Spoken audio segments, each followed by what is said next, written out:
that we are grateful and recognize the many Indigenous nations have long-standing relationships with the territories upon which York University campuses are located.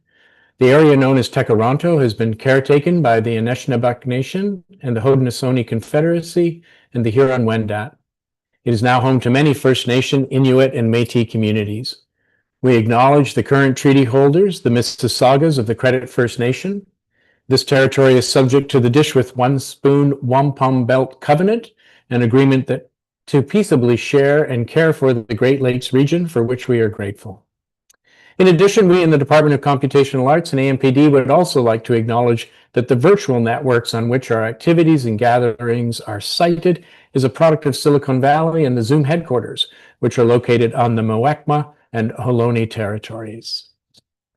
Well, welcome everyone. Welcome to those of you here on Zoom and to those of you who joined the broadcast on YouTube. Today we are looking forward to a talk called Union, Worldbuilding in Speculative Media by two artists, Nancy Lee and Kiran Bhumber.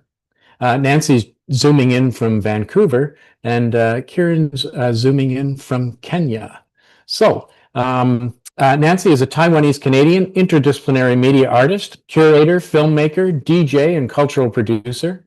Their work spans film, live events, XR, new media, performance, and installations, creating an immersive experience that enliven space and provoke reflection on our inescapable interconnection with the world around us. Kiran Bhumber is an Indo-Canadian interdisciplinary media artist, composer, performer, and educator. Her practice considers the mediation of memory through emerging technologies and how the body reinscribes memory into the present. Her work results in constructing interactive installations and performances that examine movement, touch, and performativity. So all of these things are of great interest to those of us here in the digital media program at York University, and we look forward to your talk. So with that, I'm going to turn our screens over to Nancy and Kiran. Thank you for joining us today. Thank you so much for having us and for the introductions. Thank you so much, everyone. I just want to apologize for my video being off right now. The power has gone out where I am in Kenya, so it's nighttime here, so I'm currently sitting in the dark, but I am here on my phone and really excited to do this presentation with Nancy. Well, we're glad you were able to join us, Kiran. Thank you. So welcome, everybody. We will be discussing our project Union. It's a speculative science fiction project that Kiran and I have been working on since, I would say, 2018, maybe. Like that's kind of when we started conceptualizing the project and started fundraising for it with our first show in 2021. And today we'll just kind of talk about the various world building aspects of this project and what it's like to create a narrative piece as media artists. A little bit about ourselves. I'm Nancy. Luckily, I have a picture of Kiran here since we can't see her in the dark.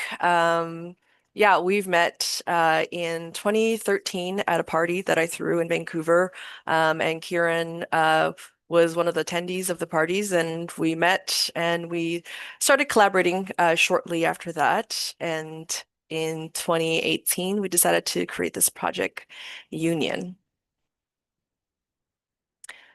This is an image of like a BTS photo from our film shoot, and these little 3D printed heads are like it's a demo of our 3D printed sculpture. We had to like figure out the fit, so we printed some small miniature versions of our sculpture.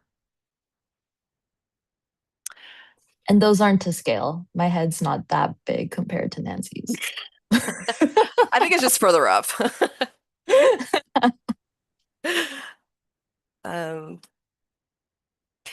Yeah, so for the story of Union, we kind of have, this is like a synopsis that we kind of present to all of the gallery attendees that come to our show.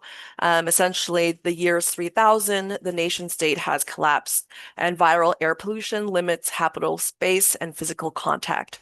Following a year-long worldwide blackout resulting from an air apocalypse induced cyber warfare in 2024, all digitized information has been lost, and most print materials have been used for fuels. Humans seek refuge indoors, physically isolated but connected via the new cyber world. Touch is now forbidden, and intimacy is only encouraged through simulated experiences in the cyber world. So this is kind of the context of this world that we've built, and within the world of union, there are two beings played by Kiran and I, and essentially we find each other in this world, in this post-apocalyptic dystopian world where Kiran and I join the resistance, and we eventually start performing rituals, and it accumulates to this wedding ritual that helps us remember who we are in a way to imagine a different future. So I kind of want to begin just to set the context because this is a world building discussion. And the idea of like what a world means is so different between cultures. And I am going to draw from my own culture. I'm Taiwanese and Han Chinese. So in my culture, the world, the first character, 是, is the character that is on the left. It means generation, era, lifetime. The second character here on the right, it means domain, boundary, and zone. So together, it means 世界, or in Japanese, sekai. So a lot of East Asian languages also use the same Chinese characters or kanji, meaning similar things. Just a little bit about the etymology of the word 是. So the way that the Chinese language kind of came from, it evolved through thousands of years. And the first, I guess the first recording of the character 是 era, it comes from this image that you see that was carved in bone script, and there are leaves on a branch. And then as the characters kind of evolved, based on tools and technology, going from what used to be carved in bone, then to what would be carved in bronze, the character slowly evolved through time. So this is, it's with leaves that's growing into different branches, so with new foliages, and then eventually it became this character 是. So it kind of, the meaning of the word 是 means generation, with each generation of new foliage. And also 是, this character, is a combination of Chinese characters for numbers. So this character is a character for 10. This is the character for 20. And together it's 30, meaning 30 years is one generation. So from my culture, the concept of world, 世界, means it's a place for past, present, and future generations. So that's how we perceive what the world means. I wanted to talk a little bit about just some of the other works that have kind of been done that kind of relates to this, because, especially with world building and with science fiction, there is a lot of aesthetics that are used in world building that kind of relates to Asian aesthetics. But at the same time, it's problematic because it's often not properly represented or, done by hiring people from Asian descent as well. So this is an artist, Astria Superak. This is a piece that she did in 2021. It's called Virtually Asian, but it's just a brief kind of video essay just about her analysis of Asian futures that as it's presented in the media. I'll just play the clip for you guys.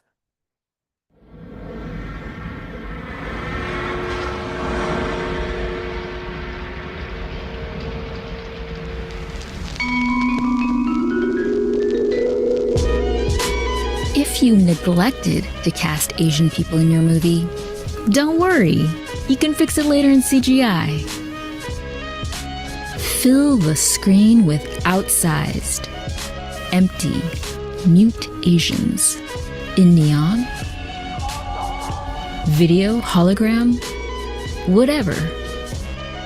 If the default figure in the advertisements of your fantasy city is Asian, tell me again why your central characters, all their current and past love interests, all their friends, and the powerful and wealthy classes are decidedly not Asian?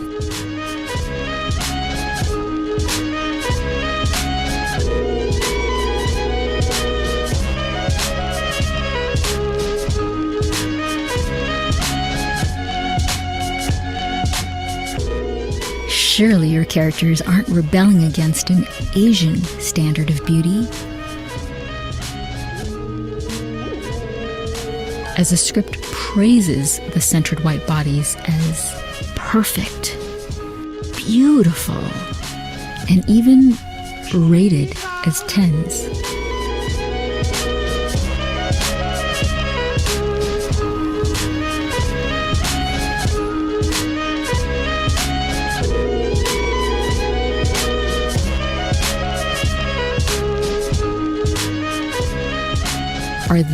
Are you adherents of racial purity and only choosing to interact with the white minority? Or is the charade of a diverse and multiracial future in these films as flimsy as the holograms?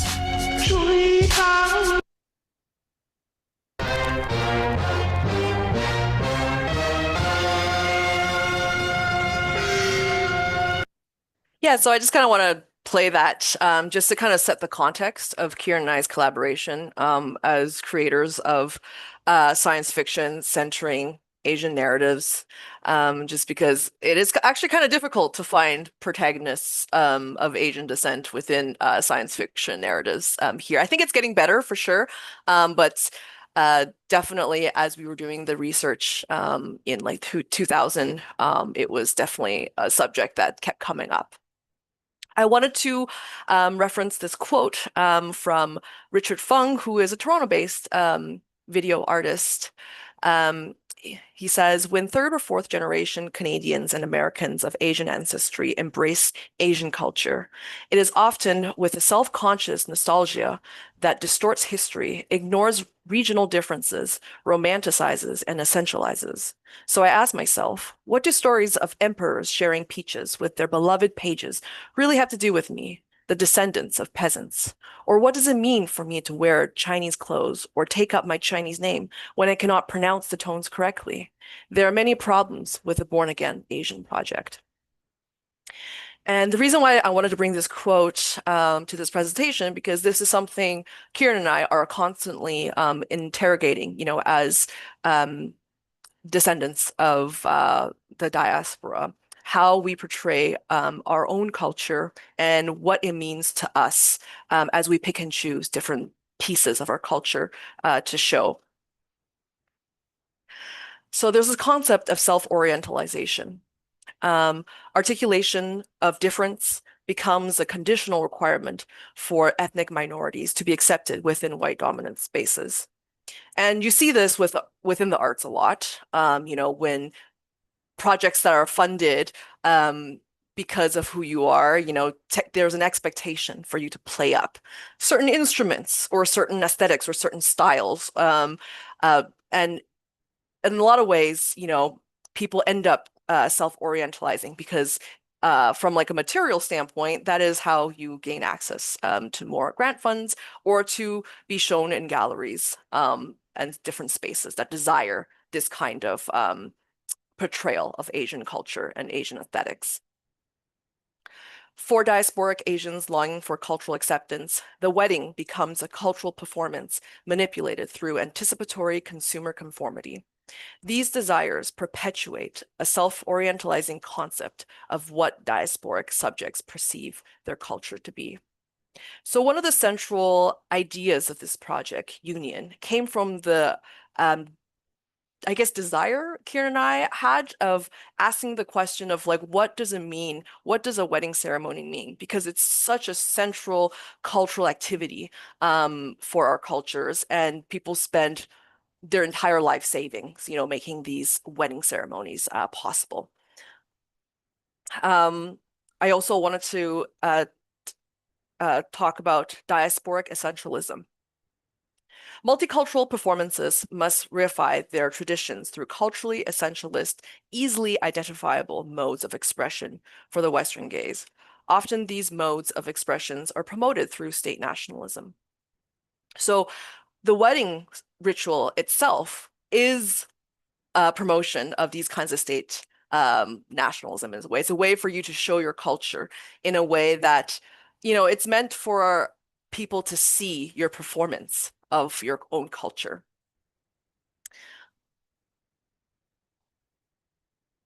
So we first started talking about the wedding dress because that's kind of the central part of this entire wedding project, and also the main spectacle of a wedding ceremony within, I guess, many cultures, but in Asian cultures as well. So we started interrogating, okay, like how do we we're gonna create this project, this speculative science fiction project.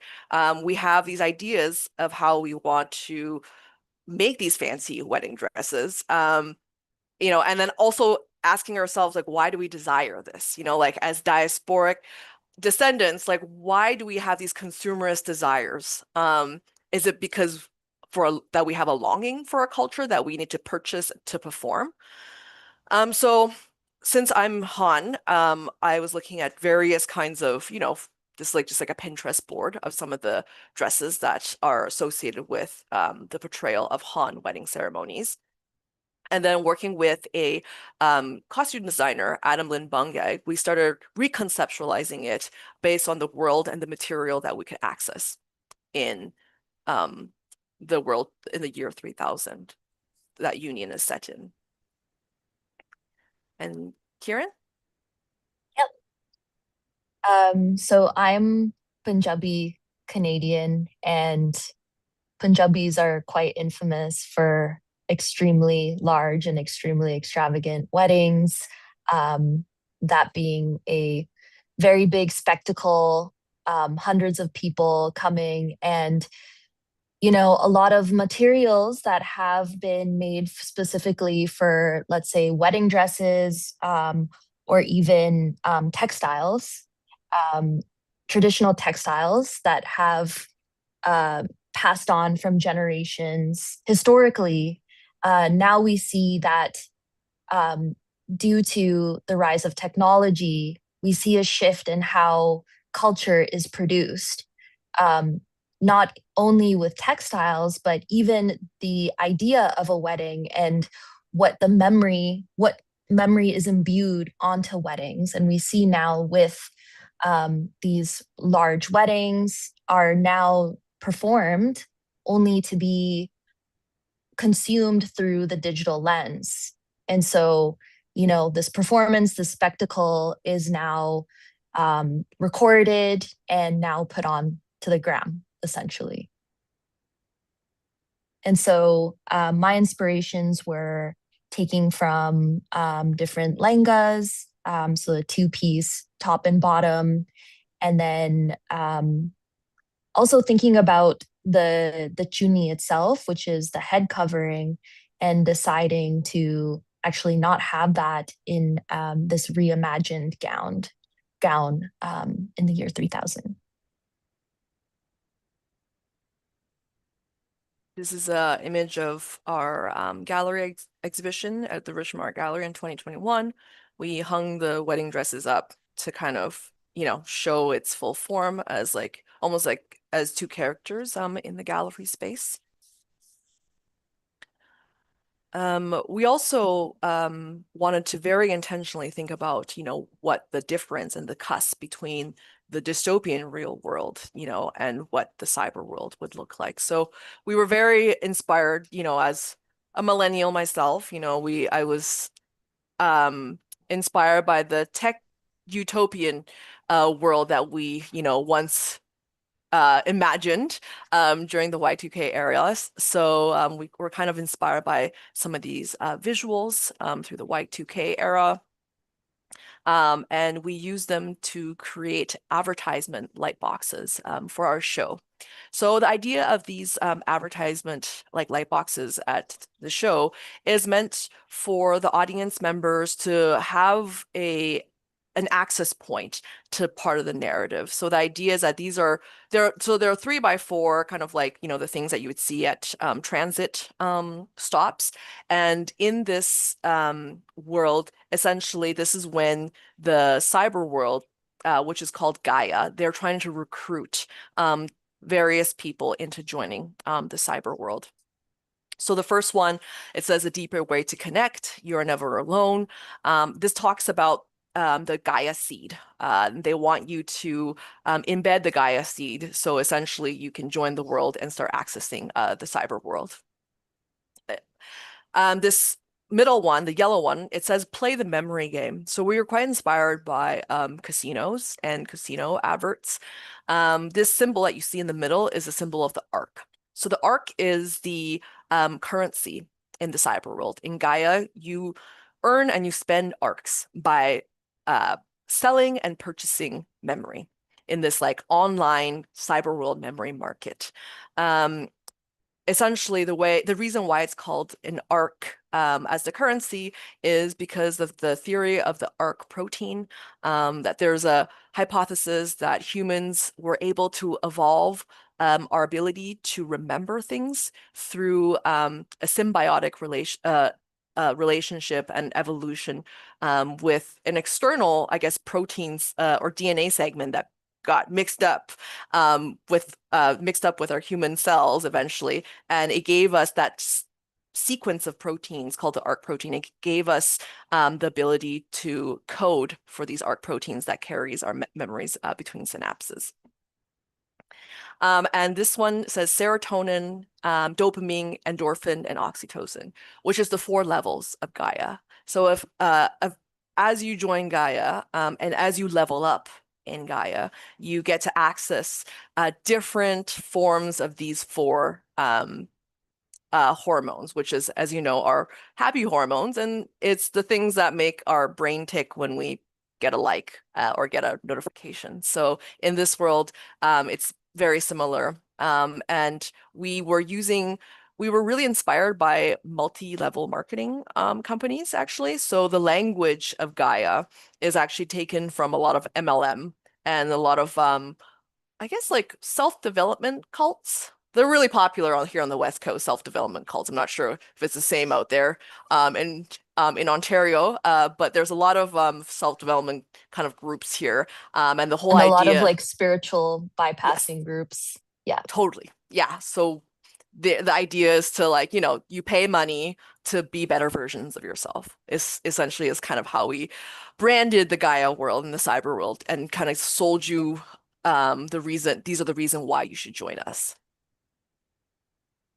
Yeah, and we'll see later on too that Gaia, there is a voice of Gaia, and so also Gaia means Mother Earth as well, and so later on we'll be introduced to Mother Gaia and her voice, who is telling you to come into this world and play this memory game. And we were interested in calling the cyber world Gaia because, in year 3000, it's almost like the double speak. In year 3000, we don't really have a natural world. The natural world is all decimated, and that we, have to log into Gaia, this fake natural world, in order for us to access all of our happy memories. I just want to go back here. There's also, when we were designing this, there was a tweet somewhere. I don't know whose tweet it was, but it was the friendlier the font, the more evil the company. But essentially that's kind of our design guideline for this, is to kind of take all the friendly fonts and kind of create this super friendly looking aesthetic for the world Gaia. Kind of just how for example, with doublespeak is just Amazon, for example. Amazon is this big evil company now, but you know, there's like the Amazonian rainforest. There's all of these other uses of the word Amazon, but we no longer remember that. It's taken over. It's becoming like a logistics company and a billionaire company. Kind of want to talk a little bit about the concept of queer futurity. Heteronormative culture makes queers think that both the past and the future do not belong to them. All we are allowed to imagine is barely surviving the present. Jose Esteban Munoz. This is from Cruising Utopia.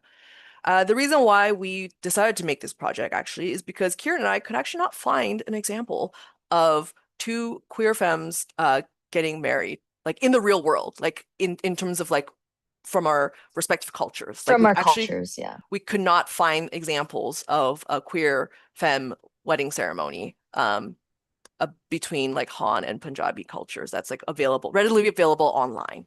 And there's many reasons to that, you know, patriarchy being the main one. We decided that it made sense for us to create the possibility through our own fiction, speculative fiction.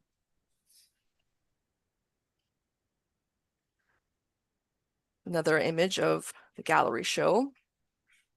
So you see here we have the sculpture of Kiran and I embracing in the middle, and then it's a 2-channel film that is like across from each other, and it's a 13-minute 2-channel film piece that tells the story from Kiran and I's separate perspectives. So it's meant to be watched together with quadraphonic sound. Yeah, and something to add too is that when you sign up to be a part of Gaia, you're giving Gaia access to all of your memories, all of the data in your brain. However, there are memories that Gaia cannot access. And those memories are your cultural memories that are stored in your genes, and they're activated through movement. And so part of this resistance of us as two characters in the space is we are reenacting and reimagining a queer intercultural wedding where we are activating our memories from the past and reinscribing them into the future.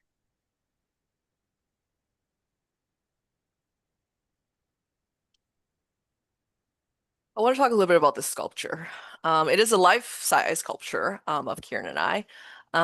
It is a 3D printed sculpture that was made based on 3D scans of Kiran and I. So we worked with sculptor Ian Nakamoto, who did 3D scans of our body parts. And it was Frankenstein together in ZBrush. And then segmented into 16 pieces so it could be printed from the machines that we had access to. And the idea for the sculpture being between the two videos is that it shows the longing of us wanting touch kind of between the two video screens. Just a little bit of process photos from the 3D printing portion of the project. As you can see, it's all done in segments and very smooth, not very smooth. So a lot of post-processing had to go into this part of the project to get it like completely smooth, looking like it was one full piece when it was 16 pieces, and printed with 2 different materials, resin for some of the more high-res parts like the face and the hands, and then FDM for the body parts that requires a little bit more durability. And everything was hand sanded and then patched together, and all the seams were filled with Bondo and kind of let dry, and then everything put together, and then we painted it. So it was a very long process to get the sculpture made.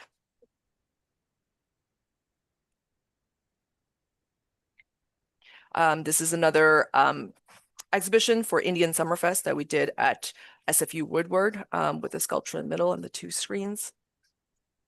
We were really inspired with the staging of the film and the sculpture in the center. We were really inspired by Irani artist Shirin Nishat, and who works a lot with multi-channel video. And what we found so compelling with her video work is that she really uses the use of gaze within the installation where you have one screen telling one side of the story, and then something will shift in the video, which will cause your gaze to then turn to the other side of the video. And so with the use of the story and video and with sound, we also incorporated cues so that you would follow the story between both of our characters. And then finally, we emerge together within the same screen. But then we also have the sculpture in the center representing us actually becoming one. And the piece that we're referencing is A Turbulent from 1998 by Sharina Shat. It's kind of it's a two-channel piece that juxtaposes. It's a piece about kind of gender dynamics within like Persian culture. And there's essentially a woman who's on one side and then a man who is singing on the other side. And they're kind of in dialogue with each other. So I recommend checking out the piece or doing a little bit of research about the piece Turbulent for anyone who is interested.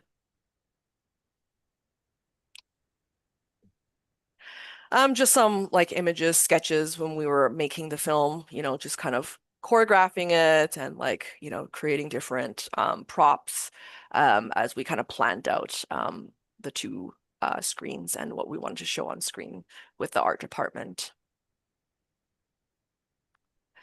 A little bit more on queer futurity. Queer visual aesthetic practices that negotiate the intersections of race, sexuality, and migration in multiple geographic and national locations open the vista to these alternative horizons of pleasure and possibility. This is by author and curator Gayatri Gopinath from their book Unruling Vision, the aesthetic practices of queer diaspora.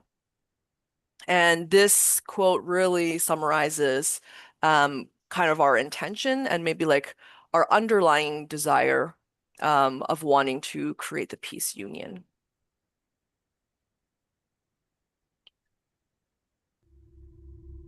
It's just a trailer of our piece.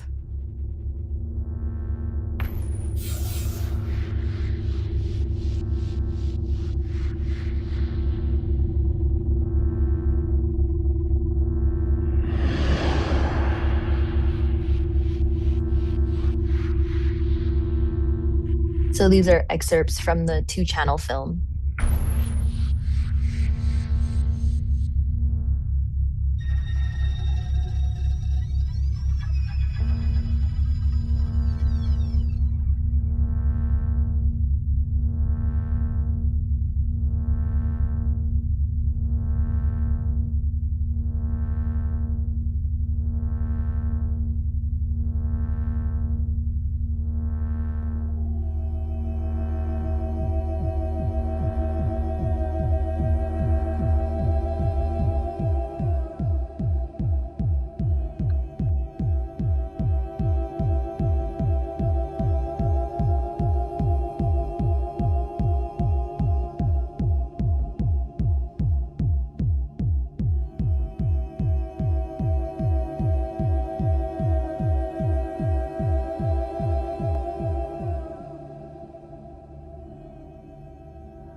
Some BTS here, just of us shooting the project. We shot it in my studio in Chinatown, Vancouver.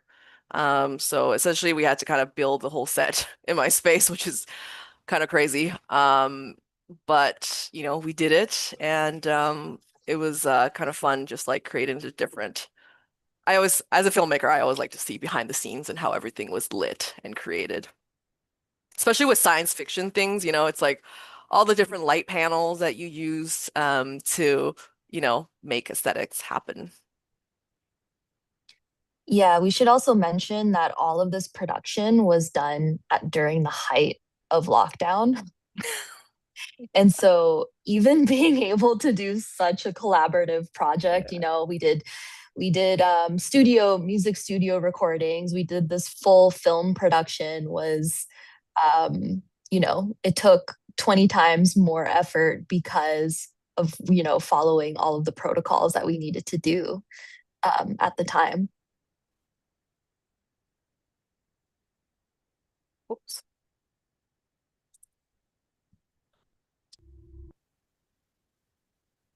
I'll pass this on to Kiran. So I'm going to now jump into the sound aesthetics of Union. And I first want to reference Pierre Schaeffer and his idea of the sound object. And so what is the definition of a sound object? So normally when we think of sound, we think of the causation of sound because sound is temporal. So we're always thinking of it as referencing it as it has happened. And what Pierre Schaeffer speaks about is he talks about, okay, instead of thinking about what made the sound, what is the perception of the sound itself?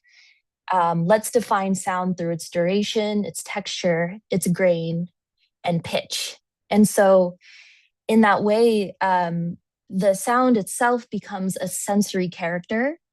It becomes a behavior, and it also becomes a relationship between itself and other sounds.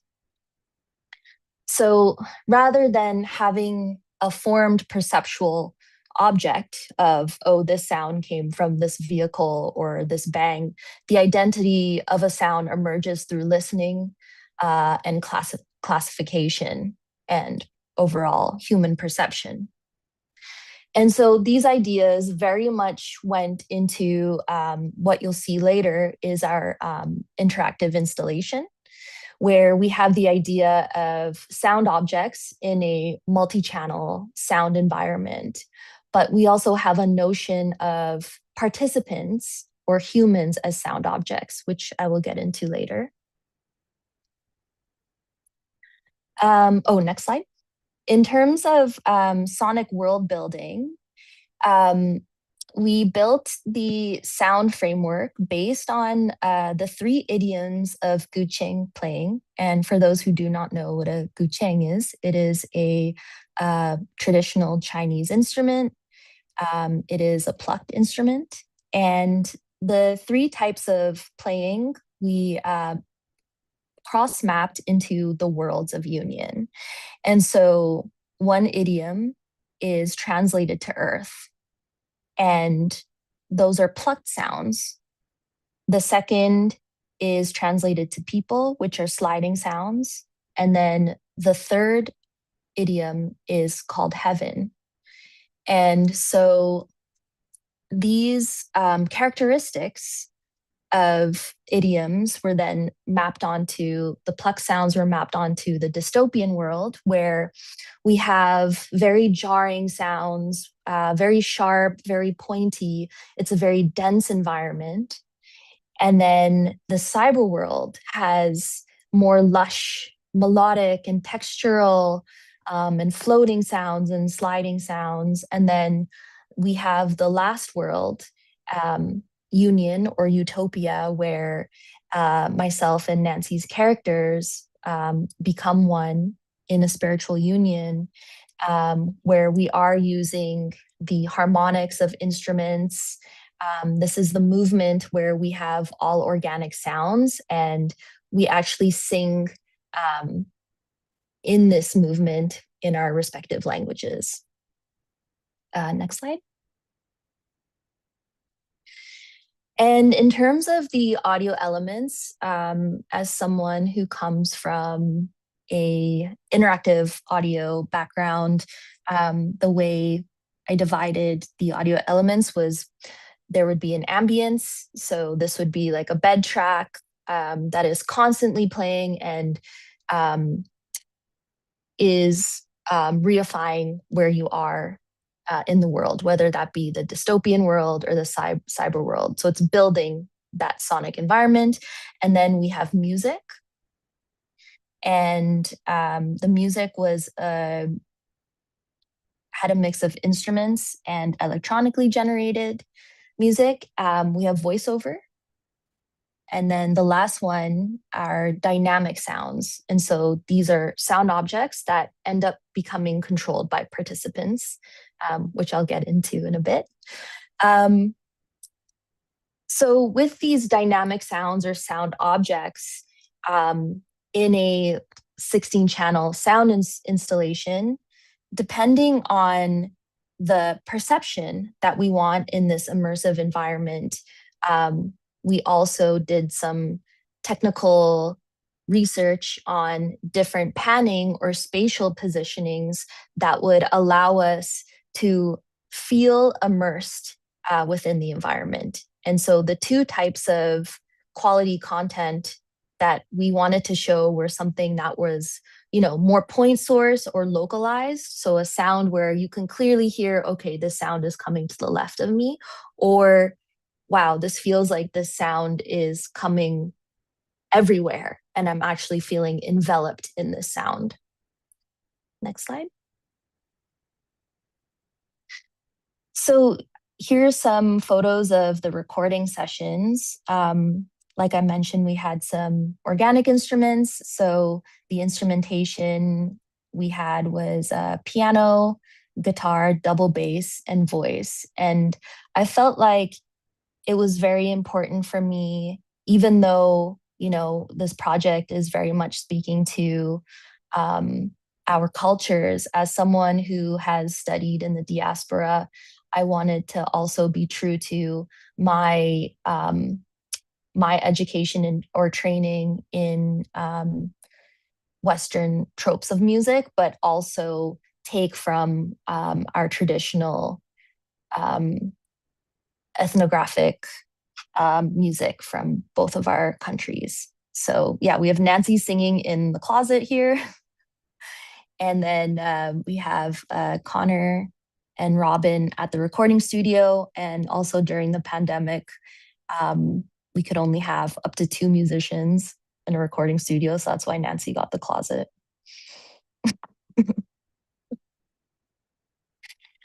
Okay, so I've been talking about the interactive installation. So now we get to see a photo. So this was done in collaboration with Chimeric and Alexander Zekovich. And so the installation, we had a 15 by 15 floor projection. As you can see around the floor projection, there's 16 speakers. And for this last piece, we wanted gallery participants to feel like they're actually inhabiting the worlds of union. So the pieces before, you get a really good sense of the world itself and the 2 characters, but now we want you to feel like you're a character itself in this world. And so we had 4 different movements. The 3 that I will demo for you is the introduction, new samples, the tracking tone, and the voice of Gaia. And I should point out too, sorry, going back. So we used an Intel RealSense camera. You can't see it here, but it was actually mounted on the grid where the projection is. And so then we use blob tracking to track participants in the space. And we use those coordinates to then generate sound objects through Maximus P software. And those sound objects then essentially got placed to where the participants' locations were. Next slide. And this is the diagram here. So very technical and nerdy. I won't get into it in too much detail. But going back to the notion of the sound object, I wanted to extend it with this project. I wanted to extend it as the listener as a sound object, the listener being the person in the installation using their ears and them becoming a sound object. And so there were two desired perceptions that we wanted the participants to feel. So the first one was we wanted the listener to feel that they are embodying the sound object, so that the sound object that is superimposed onto their position, they feel it belongs to them. And then they can also perceive the sound object that is superimposed onto someone else. And then the second perception was the listener to feel that the sound is external to their body, such that it's causing them to negotiate movement and space between others. So in perceiving sound relationally, it is causing them to then move around and participate more in the installation. So here's some BTS shots here. So as you can see in this studio got really busy, had a ton of equipment. And yeah, this was basically our union factory for many months. And what I really appreciated about this project is the idea of world building modal experience. I think sometimes we can feel like we are just focusing on one media aspect. So let's, say you have a visual day or a sound day, but when you're actually in succession thinking about all those things, I think it can be really helpful in developing the connectivity between the medias. So one way we did this was Nancy and I would come up with prompts, like whether that be words or phrases, and then we would activate our bodies by moving based on those prompts or those phrases. And then after that, we would start singing.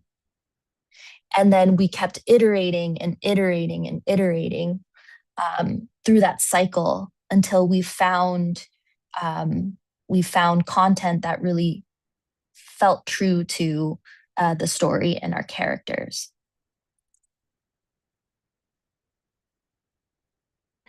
So this is just a diagram of the space that the installation was installed in. So this was at the Richmond Art Gallery in the city of Richmond, which is just outside of Vancouver. And it is an octagonal space, which we felt was very interesting to play with because it did really feel like a ritualistic space due to its geometry. Next slide.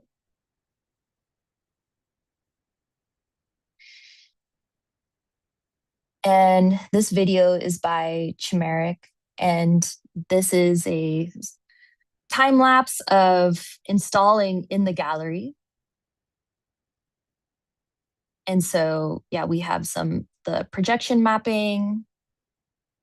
And so this is, showing the amount of work it takes to actually map and get everything mathematically succinct in a gallery space when you're on very limited time. This next slide is a demo, so to just let everyone know to put headphones on. I think the text disappeared. Yeah, I was also wondering, Nancy, did you, is it shared stereo sound? I don't know the options. There's only one option to share sound. So I'm not sure how Zoom on does Zoom. it. Yeah, there's a stereo option on Zoom. I could try again. It'll be on the bottom. Let me try panel? this. Yeah, under settings, it should be there. Do I have to go out again? No, you don't have to go out. Oh, okay. Let me just double check this.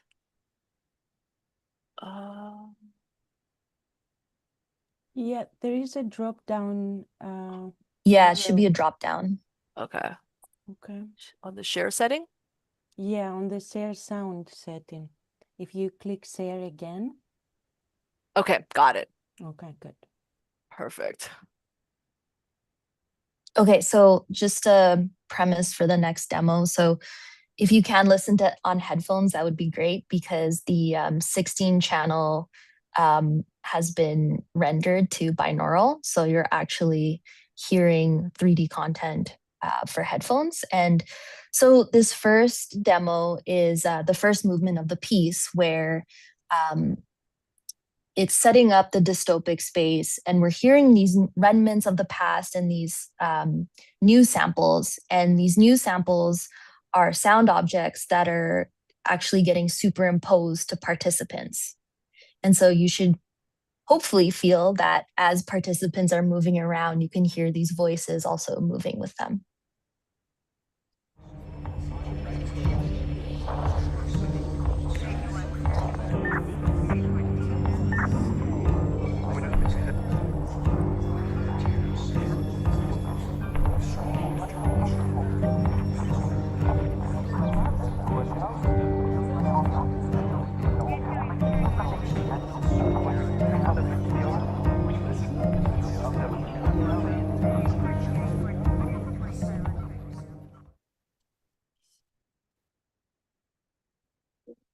Next slide.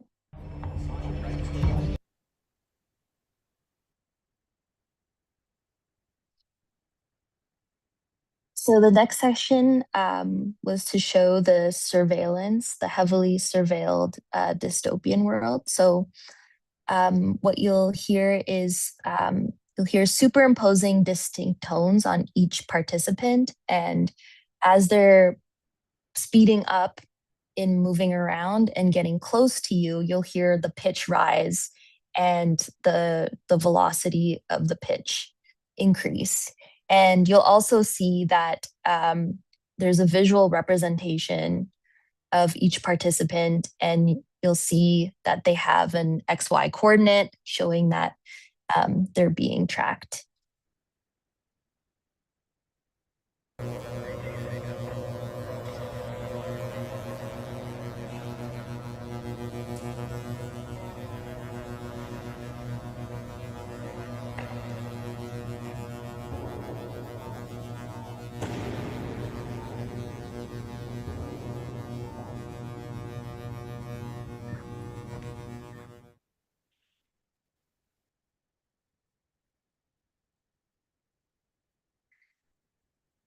And then lastly, we have the introduction of the memory game and the voice of Gaia. And so this was alluding to the light boxes earlier, where we have those advertisements that are trying to recruit you to Gaia.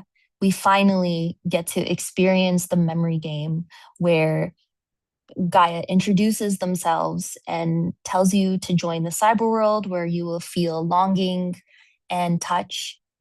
And that if you want to do that, then your memories will be harvested by Gaia asking you questions. Welcome to Gaia.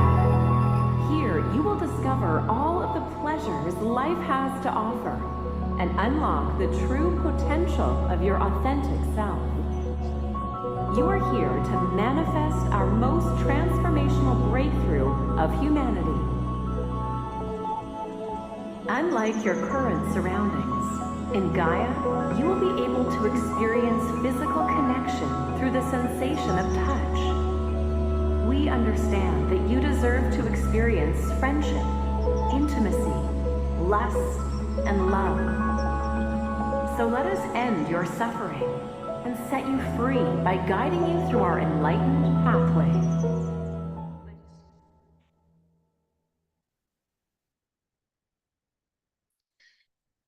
So here we have a voice of Gaia breakdown.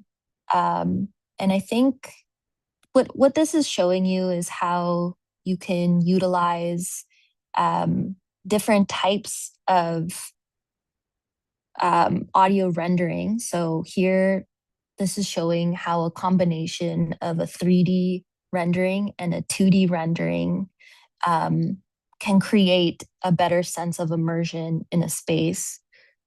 So here we have one type of rendering, just dry itself of the voice.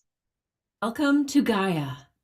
Here you will discover all of the pleasures life has to offer and unlock the true potential of your authentic self. You are We'll here listen to to the second one. manifest our most transformational. Welcome to Gaia. Here you will discover all of the pleasures life has to offer and unlock the true potential of your authentic self. You are here to manifest our most transformational breakthrough of humanity. So that's a different type of rendering. Unlike your current surroundings. Welcome to Gaia. Here you will discover all of the pleasures life has to offer and unlock the true potential of your authentic self. You are here to manifest our most transformational breakthrough. Welcome to Gaia. Here you will discover all of the pleasures life has to offer and unlock the true potential of your authentic self. You are here to manifest our most transformational breakthrough of humanity. And so with that last one, I won't get into too much of the technical details, but I think what you can get a sense of is the presence of the voice with the last one, because we really wanted the voice of Gaia to feel like this voice of God presence coming from above. And so with that presence, and then also feeling the reflections of that voice. And so what that allowed us to do is have this sense of immersion and envelopment in the multi-channel space. And here's just some visual photos of the software itself. And so all of this was built using Max MSP for the audio. And those green circles are the sound objects. And if anyone has any more questions about technical stuff for audio, I'm happy to talk more about that.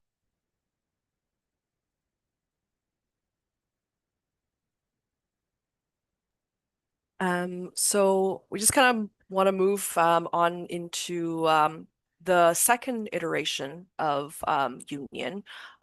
Because this is a narrative piece, we were able to take from the first gallery exhibition and do a residency with satellite at the SAT to make a WebXR version of the entire show as like a game.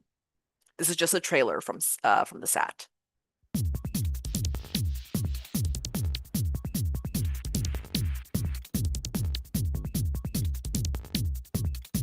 This was using Mozilla Hubs, which is RIP now.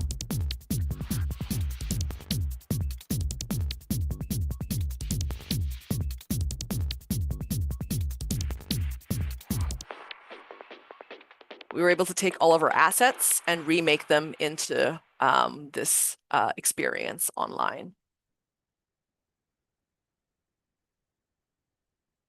And then our last version of, or the last one that we did for Union was we did a Satosphere residency in 2023. So taking, like kind of like not wasting any of the assets, like all the assets that we've made previously, like reusing all the assets into different formats. As interdisciplinary artists, we were able to adapt them. So this is an image by Subtle Therapy at the Satosphere.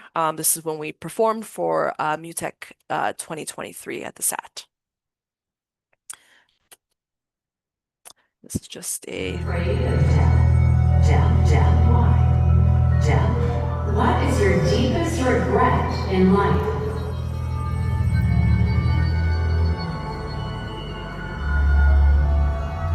Who did you want? Who did you want?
89574.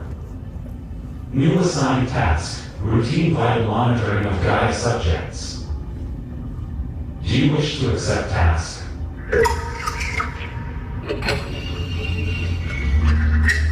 Subject, XD5641. Seed, active. Status, stable. No observable anomalies. Subject, CC2298. Seed, dormant. Status, subject is agitated and exhibits signs of heightened cortisol. Increased surveillance prescribed.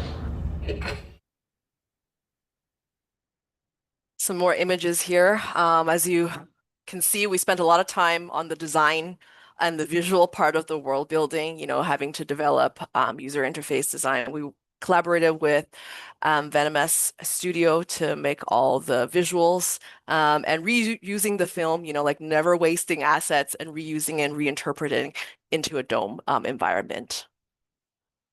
Some more photos here. The assets of her hands, the scans of her hands that were done from the first version. And with the sculpture, because that was also an asset as well, too, kind of building it into this utopian world, which is the final spiritual union world where Kiran and I are embracing. We also performed, danced in the dome with the performance and with the piece, using the dome as a backdrop of our our story. This is just an image of Kiran and I singing together, at the spiritual union. We were able to reimagine the wedding dresses from the full version into this more performance-friendly version, just because that first version was very difficult to move in. I don't know if there's any video game nerds here, but I really like Final Fantasy, but imagine Final Fantasy X, and then there was Final Fantasy X2, where Yuna had the pop star version of her dresses from Final Fantasy X. That was kind of the reimagining of this version. Yeah, I just wanted to close on the fact that world building is an everyday practice, and that's something that Kiran and I both kind of live by. World building is so much more than just speculative fiction and an art piece. World building is community practice, is community building every time, because both of us, we run organizations and festivals in Vancouver. Every time we put together a lineup, put together a workshop, that is also a practice of world building in ways that we can reimagine the current world that we live in. And this is a quote from Camille Billups from a artist talk that I hosted years ago by Jamila Malika Abu Bakare. And it says, "Put all your friends in it, everybody you loved, so one day they will find you and know that you were all here together." And that's kind of how we want to close on this, as a practice of art making. It's an archival practice. This is how people will find us in the future. And yeah, and I hope this will leave a small gesture of hope for all the people that are watching today. And this is just a little bit more information about our work, our contact information, and a QR code if you want to find out more about our piece. Thank you.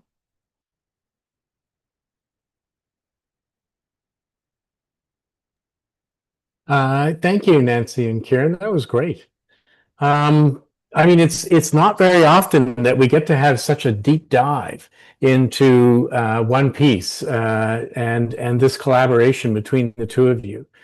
So I appreciate all of the diagrams, the behind the scenes shots, the documentation from the exhibition space, as well as your schematics, quotes, and thinking about the work. So I think that was fantastic. So I want to thank you very much again for putting that together for us.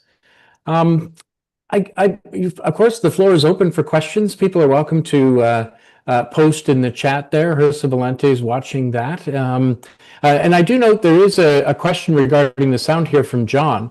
I don't know, Kiran, if you had a chance to see it. But he's saying here that it's interesting that the dry ambionic sound made me take my headphones off for a second. Nice binaural realization, but it felt more like a room reverb here on headphones. Wish I could have heard the spat ambisonics in the room. Was there a reason why you didn't use vertical dimension with spat? Just reading here. Yeah, no problems. Oh yeah, I'm here too. I can also just. Yeah, John, for sure. Hey, nice to meet you, John. Nice to meet you too. I have a feeling that the sound output wasn't stereo, just because I was listening back on headphones right now, and yeah. So I think that was the first thing. I would love to share. Out here. Pardon me? It sounded stereo from here. It did? Yeah. Okay. It was stereo. Okay. It must be my time difference. So the ambisonics for the installation. So are you speaking about the I guess maybe if you want to rephrase your question for me. Sure. I just noticed the 16 channels all on one horizontal plane, and I was wondering if there was a choice why you didn't use any kind of vertical spatialization within that same setup. In the space? Yeah, in the space.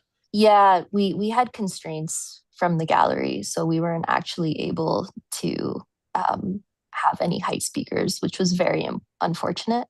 And so the way we rendered the ambisonics was third order 2D, because we didn't have enough speakers. However, we did utilize a phantom speaker setup in the spat. Yeah, so that was, but however, in the dome, we were able, because it is a dome, we were able to realize it with height. Nice. How effective did you find the spatialization of the sound that was tracking the participants? I think it was interesting because, I mean, definitely when something had a visual cue, naturally, as humans, we're so drawn to visual cues, right? And so, and especially when you have something that is an open gallery installation, you know, the Richmond Art Gallery is a community gallery. And so you're getting folks from all walks of life participate, which is amazing. And so what we found was when there was something visually to really enhance the oral experience, that felt like the participant was able to perceive that more, rather than something more nuanced, like let's say like a pulse width modulation increase or velocity increase of a sound by itself. Thanks. That's a great answer. I found some other things with 3D ambisonic kind of spatialization, so that it's tricky to make the localization really clear, especially in bigger, more reverberant rooms. Yeah, for sure. And I mean, especially because it was on a 2D plane, being able to mimic a 3D an ambisonic rendering of that in the space had its challenges. Congrats, lovely work. That's great. I note there's a comment from Hersa Valente in the chat. Nancy or Kiran, I don't know if any of you want to tackle that one. She's interested in hearing more about the gestural elements for gaze and sound objects in the SAT dome. Yeah. I can voice that as well, because you have a very expansive project, like that extends, you know, through different, like so many different expressions, which was like a factor that I really loved.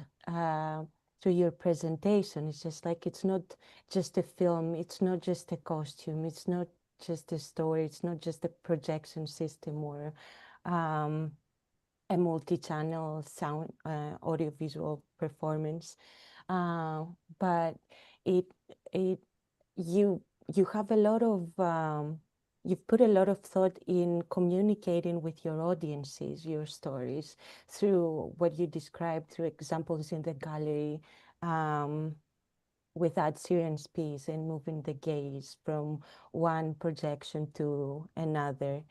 And with the sound objects and how, like in interactive environments, you did that as well. So, and because the sad piece was the last one, that gave you less time to expand of your creative expressions behind the movements that were involved visually and sonically and in relation to the audience. When we made the piece for the SAT, like I think like some of the elements were reused, but visually, like we had to remake everything because it had to be sized and formatted for the dome, right? Because the dome essentially is like a square video, so we had to kind of we used we built everything in Unreal and then put a virtual camera in there, and then kind of sized the camera to the dome. So I think in terms of placement and things like that, visual placement could be quite intentional in the dome. The dome is, there is a forward. It is kind of proscenium in some ways, even though, it is a dome, but there is like a front that we were able to kind of set, and then like making everything that kind of travel around that kind of frontal area.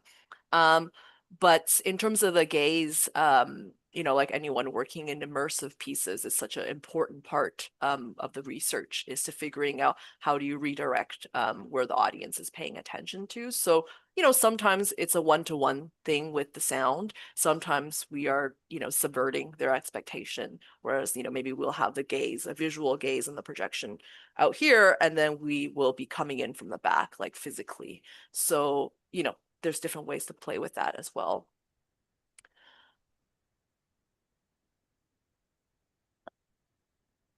And sonically, Kiran also was doing the same with some of the sound design as well. Were there any interactive parts in in the SAT performance? Unfortunately, no. Just there's no time. Like, like when you're working at the SAT, is like you only get like a few days to like make sure everything works.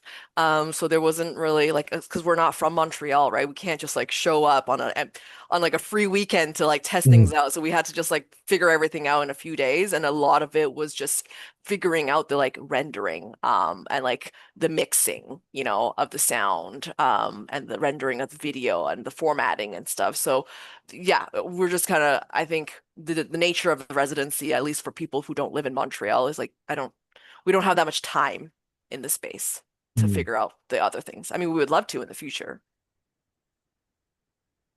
Congratulations again, and thank you very much. Thank you. Are there any other questions or comments? Well, Vlad, yeah. Well, this was so comprehensive that it's like I usually have like millions of questions for everybody, but this was like so comprehensive, and I appreciate like the behind the scenes thing, because when I work on my projects, I tend to do snapshots of everything, and it proves like really useful afterwards, right? I also work with speculative world building, so I know everything about futurisms and how that works. But I was wondering, have you ever thought about putting Gaia like as a real kind of environment that we could enter through, I don't know, internet and stuff like that? I think that would be like super fun to see. And maybe, who knows, in the year 3000, maybe they'll look back at your project and they think it's kind of retro futurism. That would be like really great. I mean, just the whole concept and idea and the visuals are so great that I would want to log in right now to check it out, right? Yeah, we did do like a WebXR version of the kind of like a like a WebXR experience where you kind of log in and then you could kind of move through the world. And we did start in Gaia for that world. But we have talked about like, should we just build a game out of this and like make it like an actual game where we can become characters in the world? So I mean, we've thought about it. I think at the end of the day, it just comes down to time and like what format we wanna create. Or like, what other future plans. But we want to also like exhibit the physical piece as well too. I think the physical embodiment of like that interactive component. I don't know, as a media artist, I'm on the computer all the time. So I'm kind of like, I want to do something physical. And I think Yeah, I there's get also, that. the desire to like want to do something in space, which is then much, much more costly.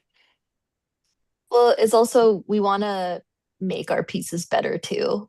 There's always the desire of like iteration and making the experience, enhancing the experience more, but definitely showing the pieces because I feel like there's opportunities for other people to even experience the exhibition. Well, I get a sense that your piece is kind of never complete, that it's always evolving and it's it's never complete. never complete. But I mean, it's crazy when I work on my piece, especially with the rise of new technologies, and now it's like almost updates are daily and they're going to become hourly. So how do you handle that? Because I feel like every 2 weeks I have to upgrade my technology and then reinvent everything and either simplify it, especially let's say for the hand or basic tracking of the hand somewhere, right? It was first in the Max MSP, now you have all AI stuff. So how do you deal with that? It's like always, it feels like AI should make things simpler, but it feels like you need like 5 more people to work on just like technology aspects of everything. I mean, that's an ongoing problem. So it's also just like choosing the right medium that that will continue. Like you don't want to choose something, sometimes you don't want to choose something too novel. Because it's happened to us before, a previous project, like on the Oculus Rift. RIP, like, and then even like Mozilla Hubs, like we do have a development like server that is still being maintained by SAT, but like that's also a platform that's like RIP. So it's also choosing mediums that like won't go away. Like for example, like video formats, like video 360 videos, those are formats that won't really go away. There might be some kind of like web-based kind of coding, like web-based, formats that won't go away or physical formats that won't go away as well. And I think there's also, I think maybe it's different for sound because I feel like sound, there's like some pretty solid formats that you can like produce sound in that like is not going anywhere anytime soon. Sure, but I mean, with the rise of AI, it's totally it like the actual generation of it is like so different now. But I don't know, I think there's also choosing as an act of resistance too, like choosing what your tools are. Like I'm not, maybe I don't want to choose to use a sound effects library that is like pre-generated for me or something like that.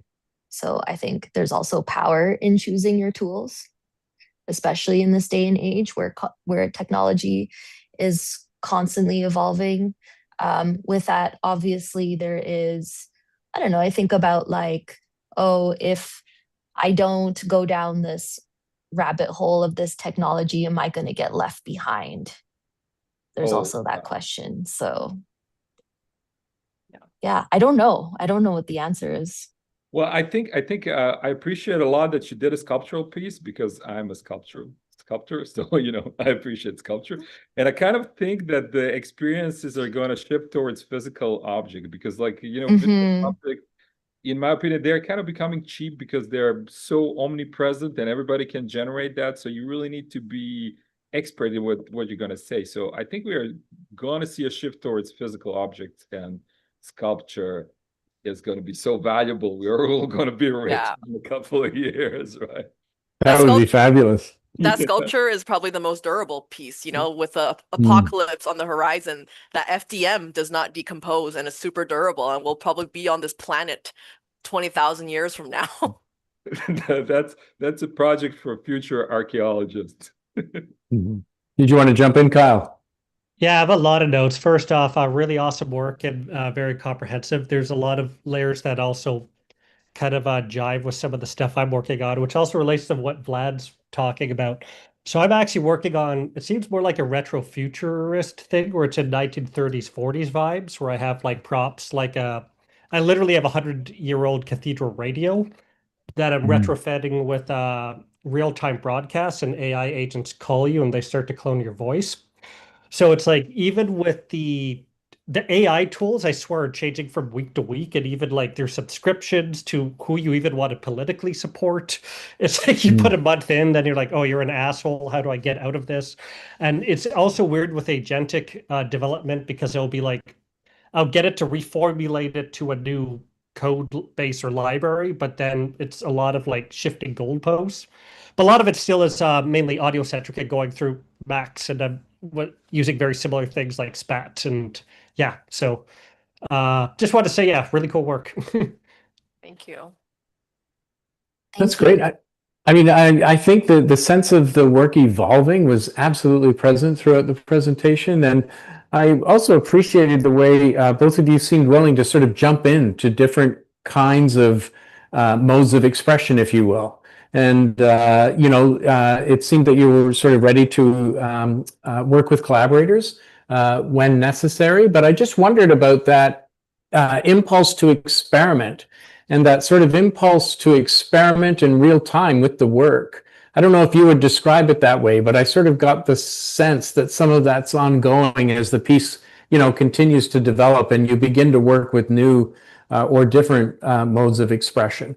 So whether you're, thinking about it as a game or as a video or as a dance piece or, as a sculpture.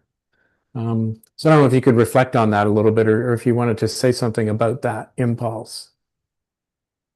I think for Kiran and I, we're both like interdisciplinary, like obviously, Kiran has like training in music and in sound, and my background, I'm coming in as a filmmaker, working mostly with video and visual formats.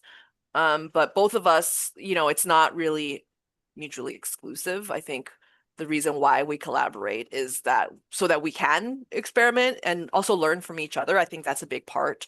Me learning from Kiran, like about sound and like music composition, and then like Kiran participating in like the film and the film production and like that whole side of the world.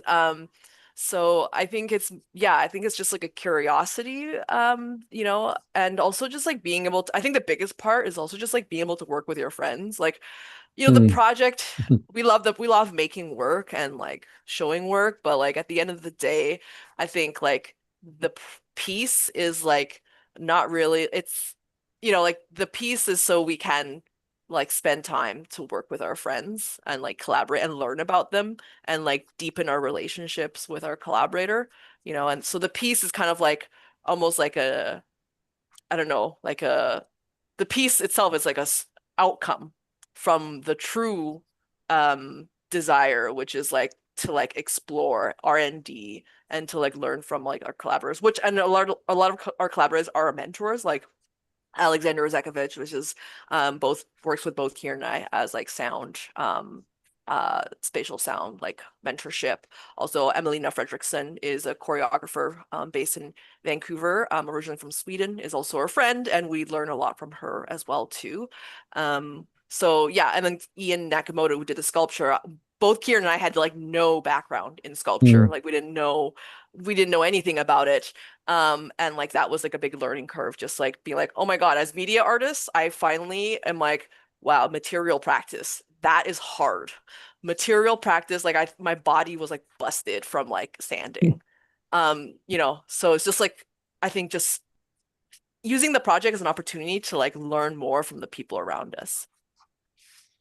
Well, that's great. Yeah, and I think that's what I appreciate about our collaboration is that for us, it's, yes, we want to make a great piece, but I think we get the most joy out of learning and creating, even, creating new workflows is something that we really like doing. Sometimes you see other media art groups or media artists have like their own technical teams who are driving all of that. But I think there's a joy in struggling. And I think Nancy and I like struggling in order to come out with the best outcomes for a project. So no, I think that's great. I Yeah. think the struggle is absolutely important and sort of fundamental to what we do. And as Herschel Valente remarked in the chat there, she said that's the dream, and Kat's chiming in with a good idea. So unless there's any other comments or questions, I want to thank both of you for our time today. So that's great. Kat, sorry, Kiran, I was just going to say, I'm not sure what time it is where you are. it's 1 a.m. I had a feeling. Okay, great. Yeah. Well, once again, we really appreciate you taking the time to be with us and to staying up into the wee hours. So it was wonderful to see Absolutely. the work, wonderful to learn more about your practices. And I want to thank everybody from digital media who was able to join us, and everybody out there on the broadcast for making time for us this evening. So we have one more round of visitors in 2 weeks. France Jobin is going to be here from Montreal to speak to her about her practice and some of the work she's done with Mutex. So thanks again, everyone. Thank you. Bye-bye. Thank you. Thank you so much. Bye. Bye-bye, everyone. Bye. Bye, Kat. Oh, Karen, just while you're still here, I think it looks like Nancy's gone.